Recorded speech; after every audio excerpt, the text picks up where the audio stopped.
Govinda Gopala. Hello my dear friends, good evening. Once again I am back. So let's start. सबसे पहले तो मैं आप सबको बहुत बहुत धन्यवाद कहता हूँ, बहुत बहुत वेलकम कहता हूँ कि आप हमारे चैनल्स में जुड़े हुए हैं, हमारे सेशंस को सुन रहे हैं, मुझे सुन रहे हैं और मेरे बताए हुए इंस्ट्रक्शन को समझ रहे हैं। उनके लिए सबसे पहले आपको बहुत बहुत धन्यवाद। देन आपको welcome again Balaji Indian coders group में। अब मैं आपको बताता हूँ कि हमने जो प्रीवियस सेशन में हमने पढ़ा लैंग्वेज कैटेगरीज पढ़ी, हमने लैंग्वेज के तरीके पढ़े, हमने कैसे लैंग्वेज कौन सा लैंग्वेज कैसे कहाँ पे मशीन में रन होता है, इन सभी को हम बड़ी बारीकी से देख रहे हैं। अब हम मेन मोटिव में आते हैं कि सी, जो जैसा कि मैंने बताया था कि सी लैंग्वेज जो है तो सभी लैंग्वेज का ABCD है। यहाँ पे सब कुछ जो है तो हम प्राइमरी तरीके से पढ़ते हैं। एक जैसे प्राइमरी स्कूल का बच्चा जाकर के छोटी छोटी चीज़ें पहले पढ़ता है, फिर बड़ी चीज़ें पढ़ता है, उसी तरीके से पहले हम सी को पढ़ेंगे और फिर हम आगे दूसरी लैंग्वेजेस को पढ़ेंगे।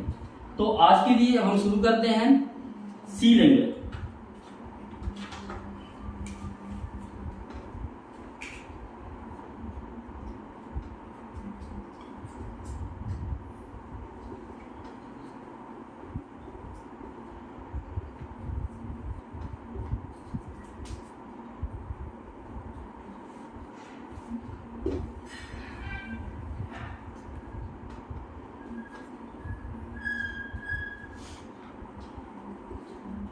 Programming, C language programming structure.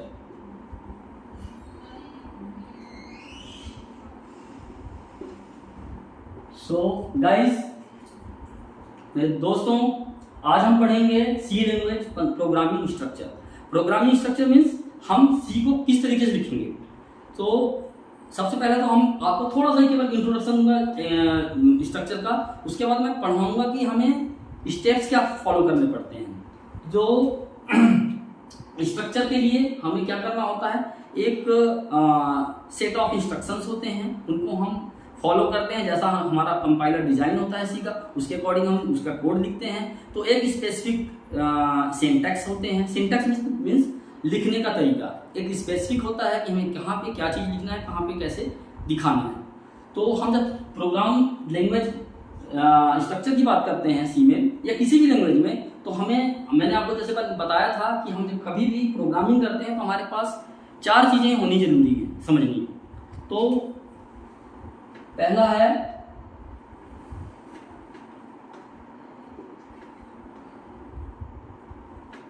Algorithm, दूसरा है सूडो कोड, तीसरा है फ्लो चार्ट और चौथा है हमारा कोडिंग। तो हम अभी भी आप देख रहे हैं कि अभी भी हम कोडिंग से काफी दूर हैं। अभी भी हमें जो है तो ये 3 चीज सबसे पहले कंप्लीट करनी है, एल्गोरिथम, सूडो कोड और फ्लो चार्ट। मैंने आपको अपनी प्रीवियस वीडियो में बताया हुआ है कि एल्गोरिथम क्या चीज है, सूडो कोड क्या चीज है और फ्लो चार्ट क्या चीज है।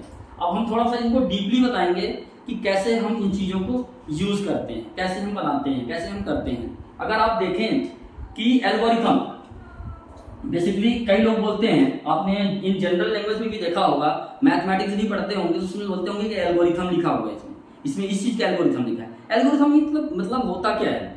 एल्गोरिथम मतलब एक स्टेप बाय स्टेप चीज़ें लिखी होती हैं सिंपल इंग्लिश लैंग्वेज में। आप अगर हिंदी में बात करते हैं तो रचना के पद, उसको हिंदी में कहते हैं हम रचना के पद। जो चीज़ हम रचना कर रहे हैं, जो चीज़ लिख रहे हैं, वो उसके स्टेप्स।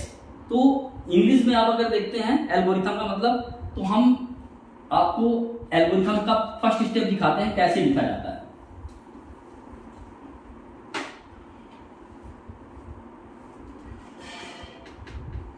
हम स्टेप्स लिख दिए। अब सपोज दैट हमारे पास एक एल्गोरिथम लिखना है हमें, सम ऑफ 2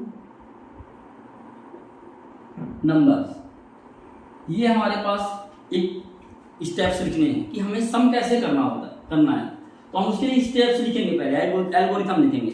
जैसा मैंने आपको बताया कि इसमें कोई टेक्निकल लैंग्वेज नहीं होती, इसमें हम कोई टेक्निकली नहीं बात करेंगे, इसमें हम जो है तो केवल और केवल स्टेप्स लिखेंगे सिंपल इंग्लिश लैंग्वेज में। तो कैसा, पहले कैसा है कि हम अगर हम सम करते हैं, कोई भी चीज काम करते हैं, जैसा कि आप एक बार अंडरस्टैंड करें, अगर मैं आपको बोलूं कि आप चाय बनाइए, चाय का पूरा पूरा प्रोसेस लिख के बताइए, तो अगर आप चाय बनाने के लिए जाते हैं तो आप स्टेप्स कैसे फॉलो करेंगे? उसका स्टेप सीधा सीधा है, आप पहले सस्पेन लेंगे, बर्तन लेंगे, उसमें पानी डालेंगे, फिर उसके बाद लाइटर या माचिस लेंगे, और उसके बाद उसको गैस को ऑन करेंगे, अगर गैस नहीं है तो चूल्हे को ऑन करेंगे, जो भी है आपके पास, मतलब एक तापमान देने वाली चीज जो भी है, तो उसको आप ऑन करेंगे, और ऑन करने के बाद उस बर्तन को पानी के साथ रख देंगे। ये स्टेप्स हो गए।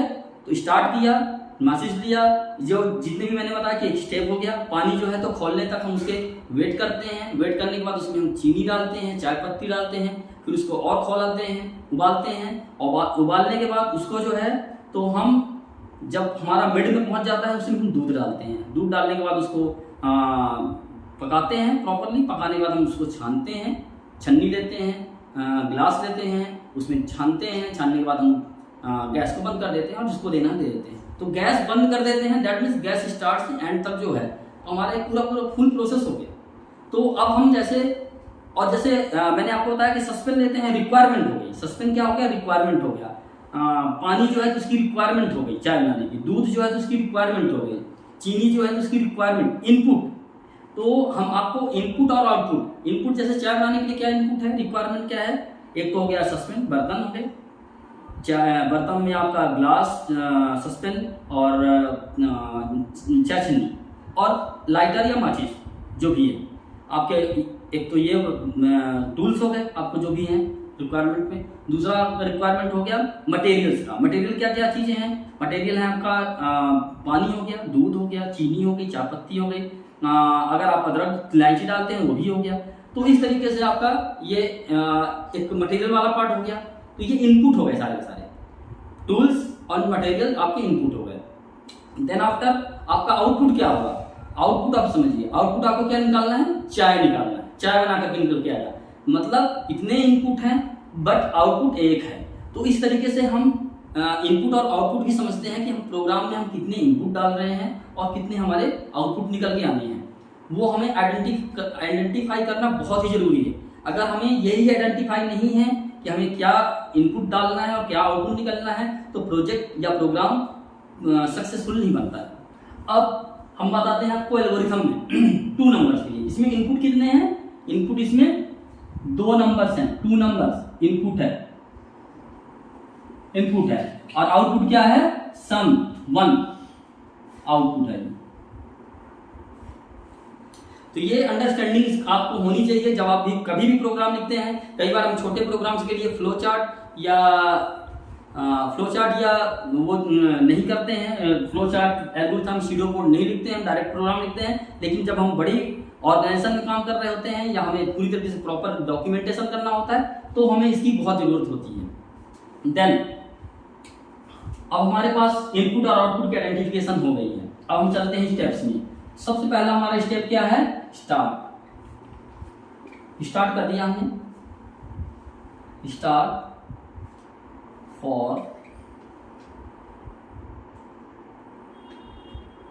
सम ऑफ 2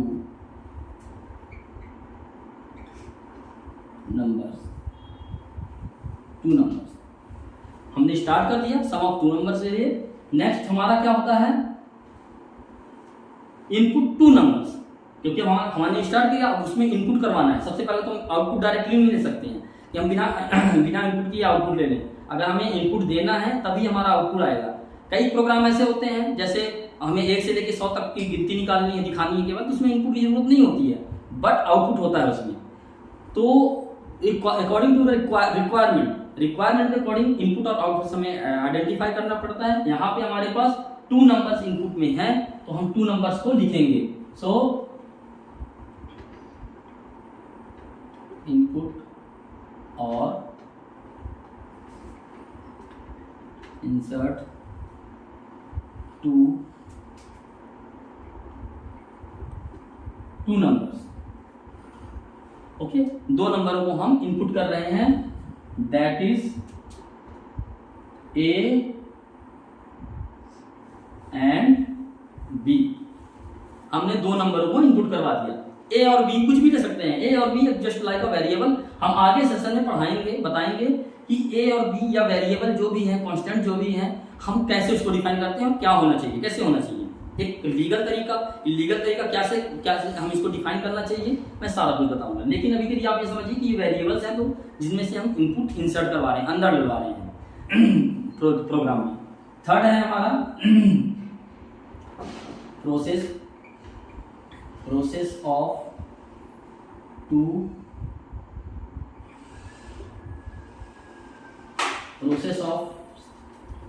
सम और numbers, that is sum is equals to a plus b। ये हमारा हो गया एक प्रोसेस। हम इस प्रोसेस को लिख रहे हैं कि पूरा प्रॉपर तरीके से। आपने देखा होगा कोई टेक्निकल लैंग्वेज नहीं है इसमें सिंपल इंग्लिश लिखा हुआ है और कुछ नहीं है। मतलब हम किसी को बता रहे हैं, एक तरीके से इंस्ट्रक्शन दे रहे हैं। ये मैनुअल होता है तो मैनुअली इसको जो है तो हम बता रहे हैं एक तरीके से कि ऐसा ऐसा हम कर रहे हैं। इसमें कोई भी टेक्निकल पार्ट नहीं है। अब जो है फोर्थ, आप देखिए फोर्थ क्या है हमारा, प्रोसेस हो गया, सम हो गया। अब हमें क्या करना होगा, आउटपुट दिखाना होगा। ये आउटपुट है, तो आउटपुट कैसे हम दिखाएंगे, डिस्प्ले और प्रिंट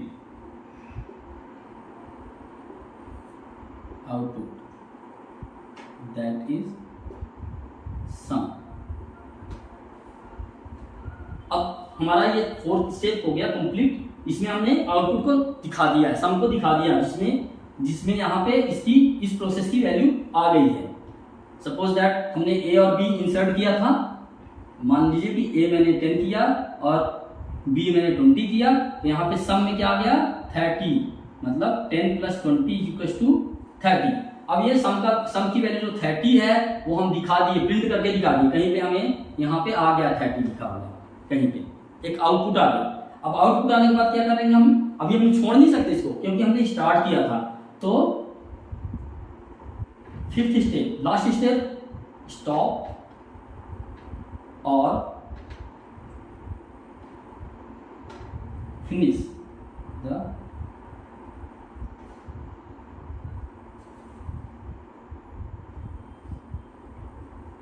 एग्जीक्यूशन।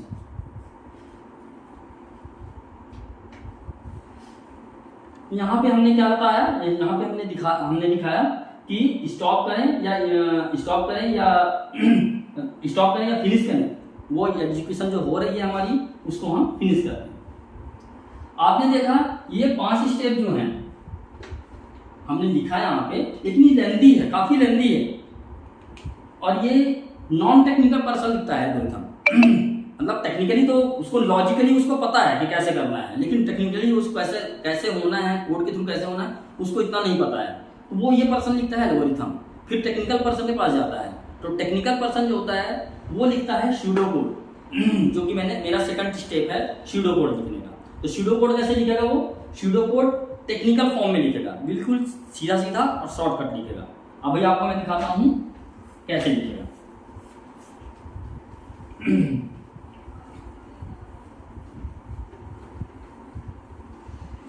अब इसी एग्जांपल को हम आगे लेके चलते हैं, कैसा दूसरा है सूडो कोड। सूडो कोड कैसा लिखा जाएगा, उसी 5 स्टेप्स को हम लिखेंगे, लेकिन शॉर्ट फॉर्म लिखेंगे। कैसे लिखेंगे, first start, second input A and B. क्योंकि हम यहाँ पे टेक्निकली हमें पता है कि ए एंड बी 2 हैं, तो दैट मीन्स इसमें 2 लिखने की जरूरत नहीं है। This is not a correct way कि हमें ये बताएं कि हम 2 नंबर, अगर हमने ए और बी लिखा है तो दैट मीन्स 2 ही है। तो टेक्निकल पर्सन का लिखेंगे इनपुट ए एंड बी, अगर ज्यादा होंगे तो A comma B comma C comma D and D E whatever. So इस तरीके से लिख दिया। थर्ड है हमारा क्या, थर्ड है हमारे पास है प्रोसेस। प्रोसेस हम कैसे करेंगे, sum equals to A plus B. ये टेक्निकल पर्सन को पता है कि this is called a process step. ये यहाँ लिखने की जरूरत नहीं है कि हम प्रोसेस करवा रहे हैं, ये प्रोसेस करने की जरूरत नहीं। यहाँ पे इक्वल्स टू असाइनमेंट ऑपरेटर आ गया और ये हमारे पास लाइन आ गई, दैट मींस एक प्रोसेस हो रहा है यहाँ पे। एक हमने लॉजिक लिख दिया है यहाँ पे। इसके बाद फोर्थ स्टेप जो है तो क्या होगा, प्रिंट और डिस्प्ले, प्रिंट और डिस्प्ले सम। हमने सम को लिख दिया और लास्ट हमारा क्या है, फिफ्थ स्टॉप। ये बिल्कुल शॉर्टकट है as compare to the algorithm. Algorithm में काफी उसको बढ़ा चढ़ा करके हिंदी प्रॉपर इंग्लिश लैंग्वेज में उसको बता करके बताया जा रहा है, लेकिन इसमें हम टेक्निकली लैंग्वेज में यहाँ पे एक वर्ड में हो गया स्टार्ट बस में, इसमें इनपुट बस लिख दिया हमने ए बी, इसमें प्रिंट लिख दिया। यहाँ पे हम डायरेक्ट प्रिंट और डिस्प्ले की जगह पर यहाँ पे आप आउटपुट भी लिख सकते हैं, आउटपुट सम, आउटपुट भी लिख सकते हैं, आउटपुट सम और स्टॉप। तो बहुत मतलब छोटे से वर्ड में, छोटी सी स्टेप्स में, छोटे स्टेप्स तो उतने ही हैं, लेकिन छोटे छोटे स्ट्रिंग्स लाइंस में हमने पूरा प्रोसेस लिख दिया। तो ये हो गया टेक्निकल फॉर्म में सुडो को। नेक्स्ट है flow chart. Third flow chart. Flow chart अभी समझने वाली बात यह है, यहाँ पे आपका नाम से ही पता चल रहा है चार्ट। चार्ट मीन्स एक कुछ ग्राफिकल टाइप से होगा, कुछ चित्रों से बना हुआ चीजें होंगी, चित्र सा बना हुआ चीजें, ग्राफिकल होगा। तो that means the flow which can be display as a graphical, this is called the flow chart। मतलब जो प्रोसेस है हमारा, जो हमारे स्टेप्स हैं, वो अगर हम ग्राफिकल यूआई के तरीके से दिखाते हैं, ग्राफिकल रिप्रेजेंटेशन करते हैं, उसे हम फ्लो चार्ट कहते हैं। तो हम अभी फ्लो चार्ट पढ़ रहे हैं। फ्लो चार्ट के कुछ सिंबल्स होते हैं, वो सिंबल्स हमें ध्यान से रखने पड़ते हैं कि हमें फ्लो चार्ट में कैसे कैसे सिंबल्स यूज करने होते हैं। तो अभी हम देखते हैं, पहले हम उस स्टेप्स को लिखते हैं, उसके पहले हम सिंबल्स को बताते हैं। स्टेप्स लिखने के बजाय सिंबल्स बताएंगे, तभी आपको अंडरस्टैंडिंग आएगी कि हमें कैसे बनाना होता है। तो पहला है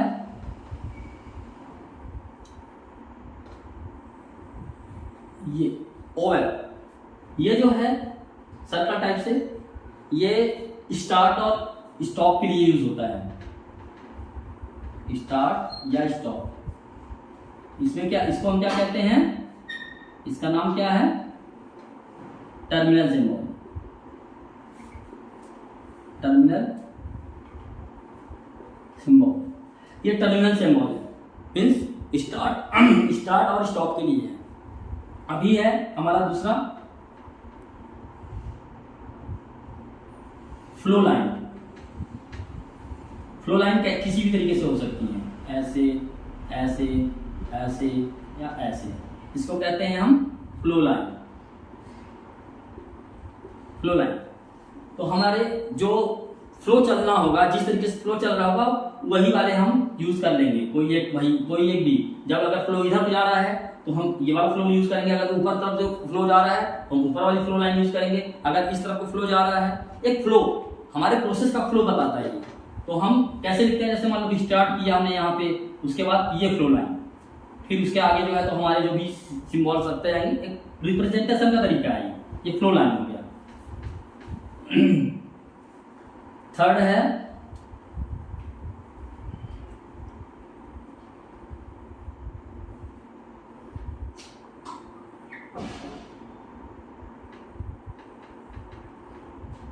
इनपुट और output.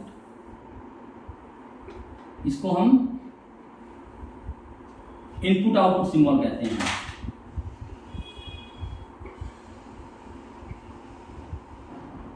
Output, input output symbol. इसमें हम जैसे हमारे पास ए और बी था, इनपुट था, उनको हम इसमें लिखेंगे। तो ये हमें जैसे हमने यहाँ पे ए और बी लिख दिया ना, वैसे ही पता चल जाएगा कि इनपुट हो रहा है। अगर हमें और ज्यादा स्पेसिफाई करना है तो यहाँ पे इनपुट भी लिख दें, इनपुट ए एंड बी, क्योंकि ये आउटपुट में भी यही यूज होगा और इनपुट में भी यही सिंबल यूज होगा। तो हमें थोड़ा स्पेसिफाई करने के लिए लिखना पड़ेगा इनपुट और डिस्प्ले और आउटपुट जो भी है, तो इस तरीके से लिखना पड़ेगा input A and B. Next symbol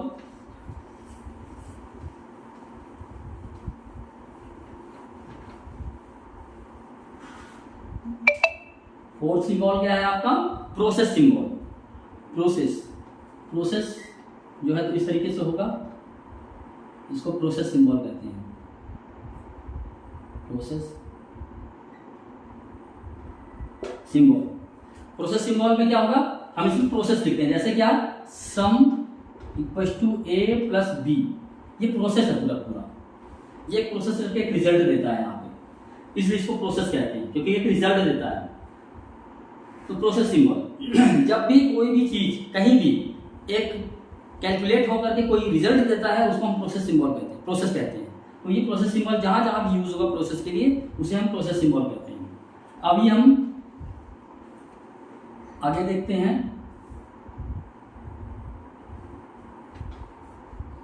इसमें अब आपका मेन चीजें हो गई हैं। एक है decision making symbol. Decision making symbol ऐसा होता है, वो हम जब आपको डिसीजन मेकिंग प्रोग्रामिंग के थ्रू करवाएंगे डिसीजन मेकिंग, तो वो इस तरीके से होगा। कोई भी एक फ्लो लाइन, दो फ्लो लाइन, इसमें कोई भी दो फ्लो लाइन एक्टिवेटेड होते हैं एक बार में, सॉरी तीन फ्लो लाइन, एक वाला खत्म होता है। अगर उधर से फ्लो आ रहा है, इधर से इस तरफ को फ्लो आ रहा है, तो एक तरफ ट्रू होगा, एक तरफ फॉल्स होगा, और उसी के अकॉर्डिंग ट्रू और फॉल्स डिसीजन लेते हैं हम कि अगर सम का रिजल्ट ग्रेटर देन 50 है, सम का रिजल्ट ग्रेटर देन 50 है तो ट्रू होगा, अगर नहीं है तो फॉल्स होगा। उसका कुछ अलग डिजाइन होगा, कुछ इसका अलग डिजाइन होगा, तो मतलब उसका कुछ अलग आउटपुट आएगा, कुछ अलग कैलकुलेशंस होंगी। तो इसको हम कहते हैं क्या, डिसीजन मेकिंग सिंबल।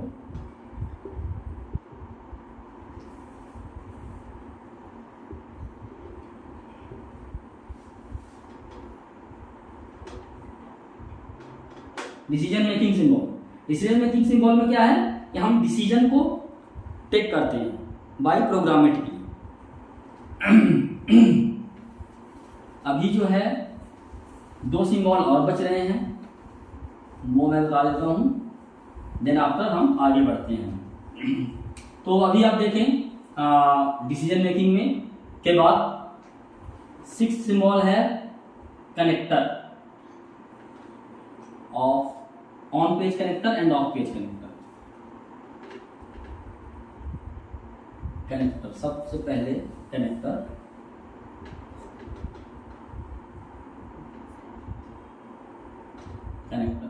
कनेक्टर दो तरह के होते हैं, एक ऑन पेज होता है, एक ऑफ पेज होता है।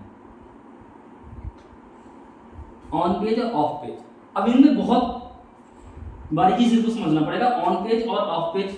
पहले तो यही समझना है कि कनेक्टर क्या चीज है। कनेक्टर कोई बहुत बड़ी चीज नहीं है।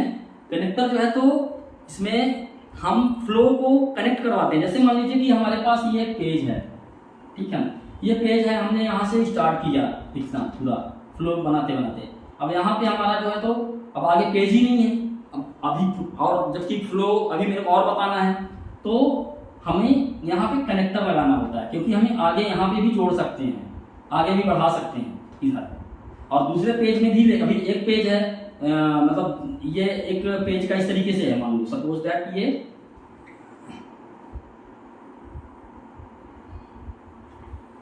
ऐसा है कॉपी, तो हम इसमें बना रहे हैं यहाँ से यहाँ तक, यहाँ से यहाँ तक, तो इस सेम फेस में अगर दो बार हम दूसरे पेज में जा रहे हैं हम, तो उसको हम ऑन पेज कहते हैं। मैं आपको भी बताता हूँ एक बार एग्जांपल देकर के ऑन और ऑफ पेज का।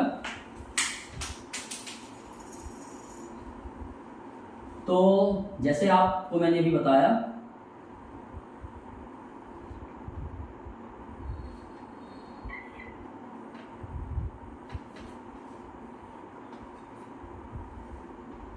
जैसे ये कॉपी है हमारी, अब हम इस कॉपी में एक स्टार्ट किया कोई प्रोसेस, हमने स्टार्ट किया, यहाँ पे स्टार्ट किया, फिर इनपुट किया हमने, यहाँ पे इनपुट किया, उसके बाद हमारे पास एक प्रोसेस हो रहा है यहाँ पे। अभी प्रोसेस हुआ, अभी बच गया, काम बच गया, ये सेम पेज है। अभी सेम पेज में हमने यहाँ पे क्या किया, कनेक्टर डाला।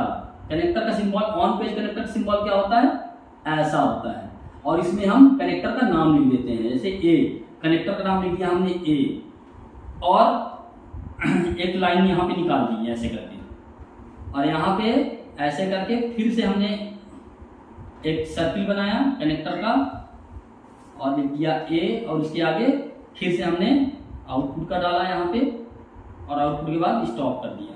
तो ये कहलाता है ऑन पेज कनेक्टर, इसको कहते हैं हम ऑन पेज कनेक्टर। ये हमारा ऑन पेज कनेक्टर है, इसमें हमारा एक ही फेस में दोनों कनेक्ट हो रहे हैं।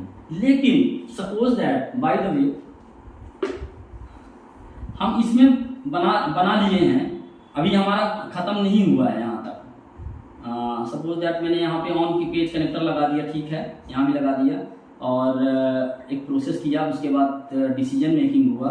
अभी लेकिन प्रोसेस खत्म नहीं हुआ है, क्योंकि अभी आगे भी है चीजें, तो हमें दूसरा पन्ना पलटाना पड़ेगा। पन्ना पलटाने का मतलब पन्ना पलटाने का मतलब क्या है कि आपको ऑफ पेज कनेक्टर यूज करना पड़ेगा। तो ऑफ पेज कनेक्टर कैसा होता है, ऐसा।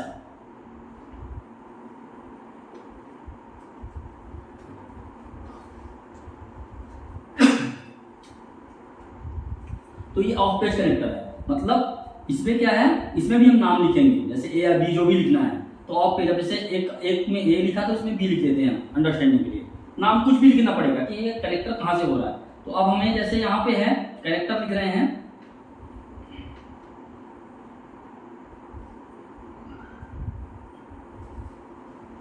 और दूसरे पेज में हम चले जाएंगे यहाँ,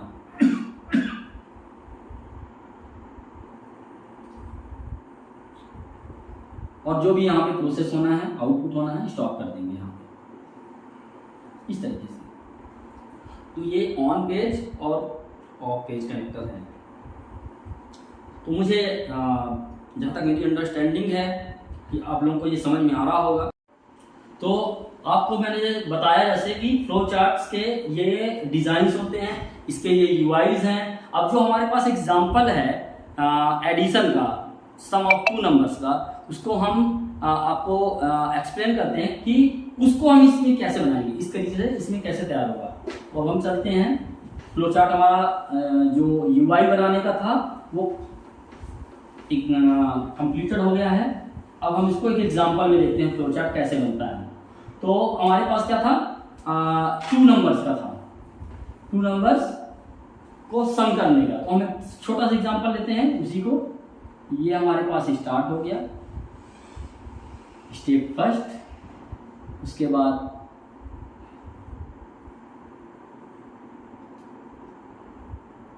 इनपुट ए एंड बी, उसके बाद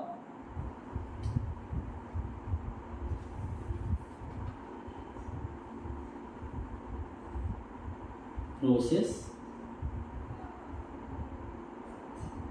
सम is equal to A plus B, और उसके बाद डिस्प्ले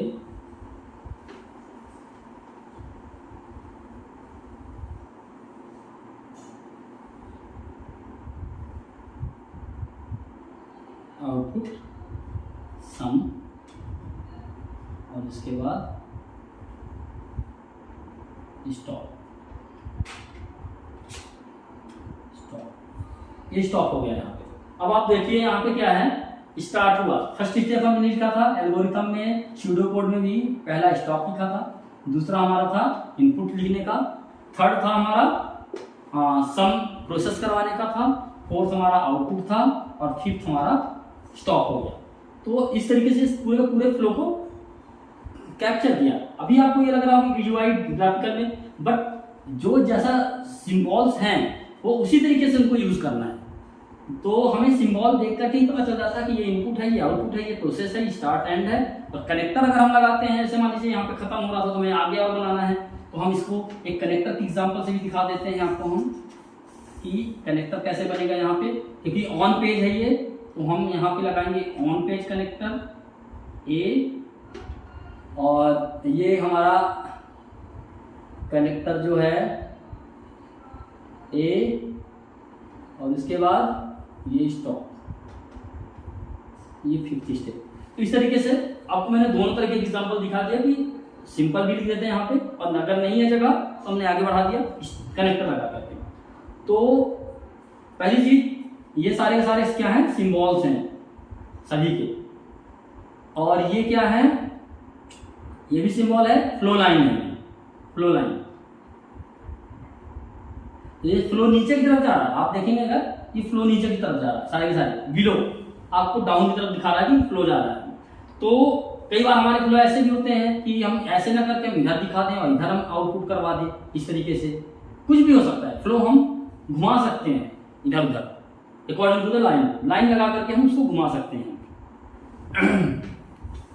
अब हमारा जो है 4th पार्ट है मेन, जहां से हम स्टार्ट करते हैं कंप्यूटर में प्रैक्टिसेस के।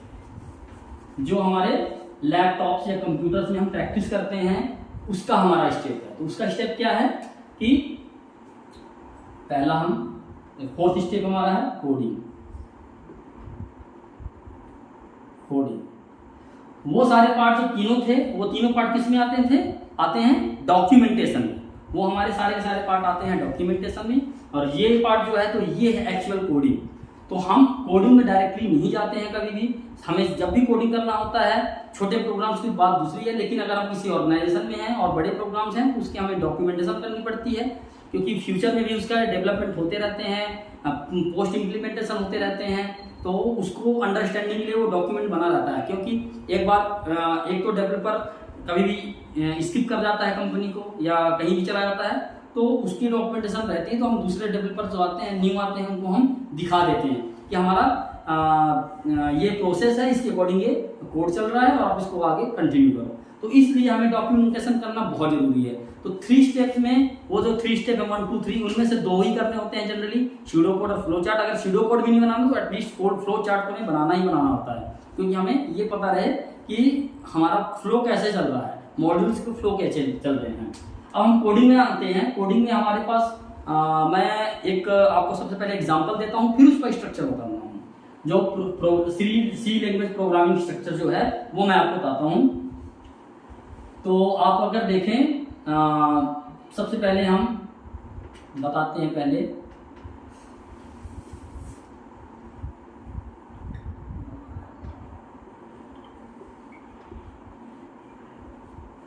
Include stdio.h। ये बेसिकली ये होता है हमारा प्री प्रोसेसर, इसको कहते हैं हम pre processor.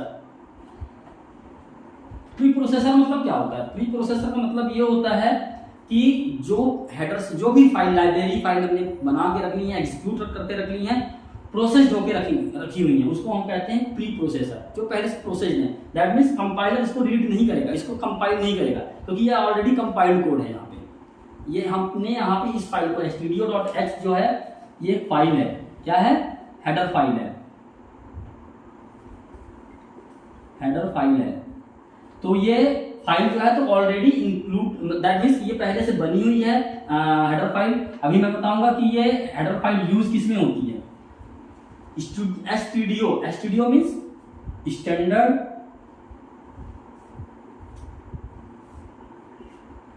Standard input output.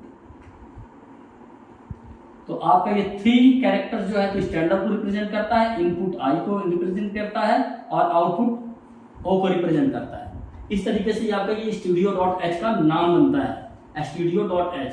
ये मेन फाइल होता है किस चीज के लिए? इनपुट और आउटपुट। जैसा कि आपको याद होगा माय डियर फ्रेंड्स कि हमने इनपुट और आउटपुट करवाया हुआ है। तो अब मैंने आपको पहले ही बताया था कि हमें सबसे पहले आइडेंटिफाई करना होता है कि हमारे इनपुट्स कितने हैं और आउटपुट्स कितने हैं। तो हमें ये फाइल इंक्लूड करवानी बहुत जरूरी होती है, क्योंकि इसके बिना हम ना तो इनपुट ले सकते हैं ना ही आउटपुट ले सकते हैं। तो ये बहुत जरूरी है। तो हमेशा पहला स्टेप हमारा यही होता है कि हम जितने भी आगे भी हम देखेंगे, जैसे maths.h है, conio.h है, इन सब चीज़ों को जो है तो हम आगे जैसे जैसे इंक्लूड करते जाएंगे वो आप देखेंगे कि इनकी कितनी कौन सी फाइल की कहाँ की जरूरत होती है। बट अभी आप ये देखिए सिंपल सा चीज़ है कि स्टैंडर्ड इनपुट आउटपुट फाइल हमें चाहिए होती है इंक्लूड करवाने के लिए। इंक्लूड मीन्स इंपोर्ट, मतलब एक जगह हमारी फाइल बनी हुई है, हेडर फाइल लाइब्रेरी में है, सी की लाइब्रेरी में होती है वो, और वो लाइब्रेरी हम यहाँ पे इंक्लूड कर रहे हैं, इंपोर्ट कर रहे हैं। तो ये प्री कंपाइल्ड है, प्री प्रोसेसर है। उसके बाद हमारा है दूसरा स्टेप, ये फर्स्ट ये एग्जीक्यूशन नहीं होगा, कंपाइलर के थ्रू एग्जीक्यूशन नहीं होगा इसका। दूसरा है मेन। ये मेन क्या है? फंक्शन है।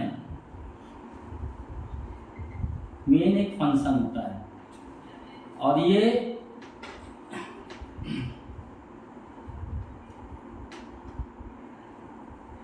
स्टार्ट और ये एंड।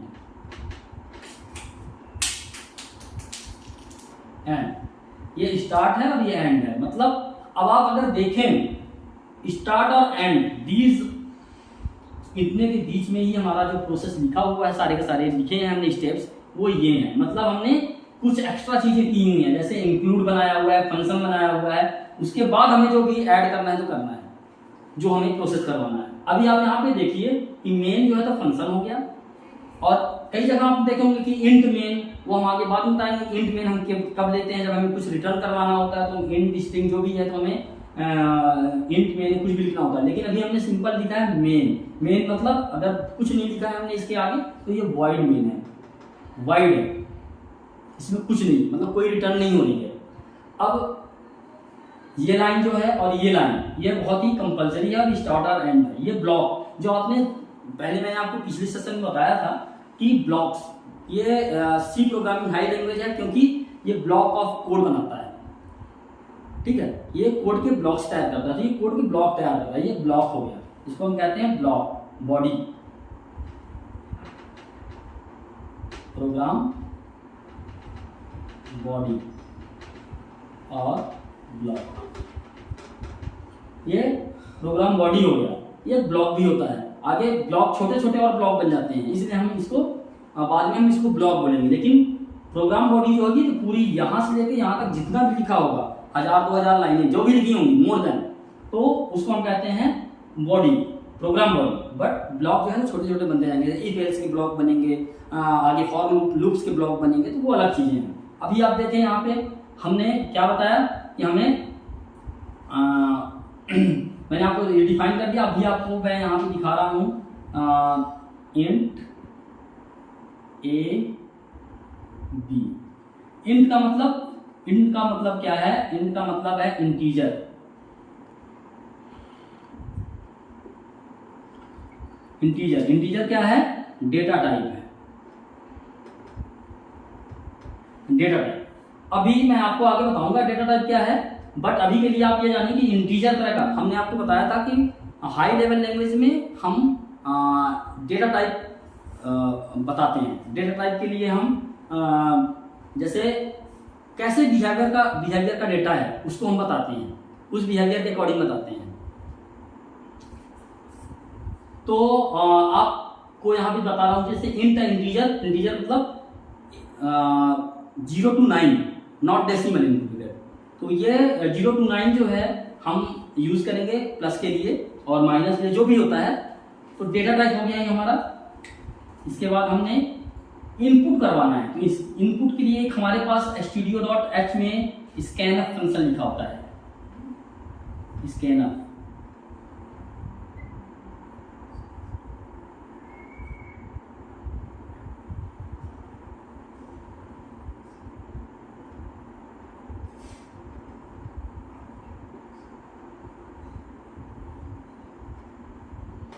आपने देखा आपने कि हमने यहाँ पे %d लिखा है और यहाँ पे भी %d लिखा है। इसका एक मतलब है, और ये एक सिंटैक्स है। इसको क्या कहते हैं? इस पूरे लाइन को हम क्या कहते हैं? सिंटैक्स। सिंटैक्स मतलब एक तरीके से लिखने का तरीका कह सकते हो आप। तो ये तरीका जो है हमें हमारे पास जो ये स्कैनअप फंक्शन है ये कहाँ लिखा हुआ है, studio.h में है। और studio.h में ये रीड कर रहा है %d का मतलब इंटीजर टाइप का डेटा टाइप। यहाँ पे हम इसको डिफाइन बता रहे हैं कि हम जो इनपुट करवाएंगे वो इंटीजर तरह का होगा, दूसरी तरीके का नहीं होगा, इंटीजर तरीके का होगा और वो एक ही वैल्यू होगी। इस ए को हम इनपुट करवा रहे हैं। यहाँ पे हम बता रहे हैं कि इंटीजर टाइप का डेटा टाइप होगा जो हमारे पास इनपुट आएगा और वो बी के अंदर आएगी, सेव होगी। अब हमारे पास ए और बी दोनों आ गए हैं। अब ए और बी आने के बाद हमने यहाँ पे प्रोसेस कर दिया, sum is equal to A plus B. एक चीज आप देख रहे होंगे ये सेमीकोलन, सेमीकोलन जो है तो लाइन टर्मिनेशन होता है।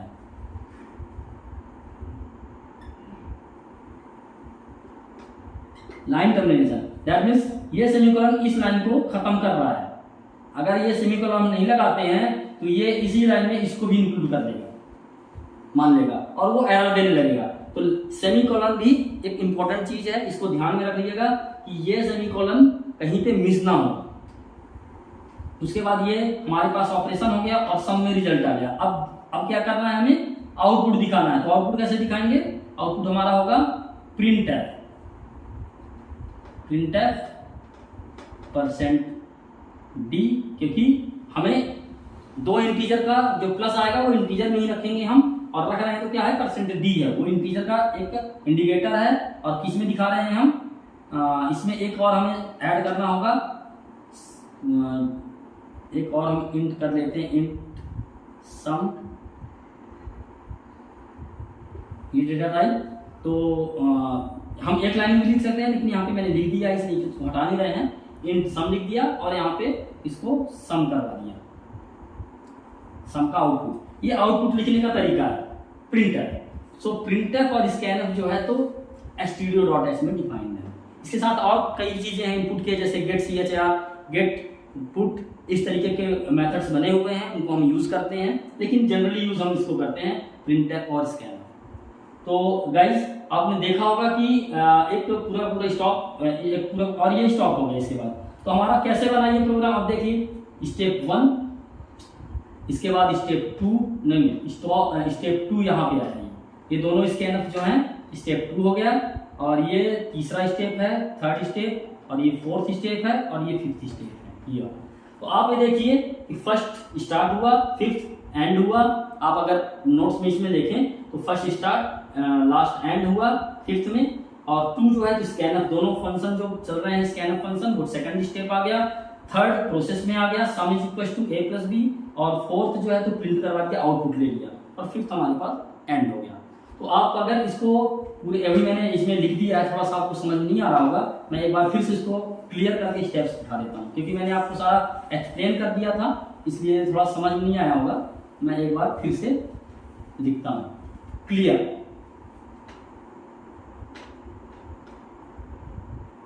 include studio.h header file, then main, start braces, end braces।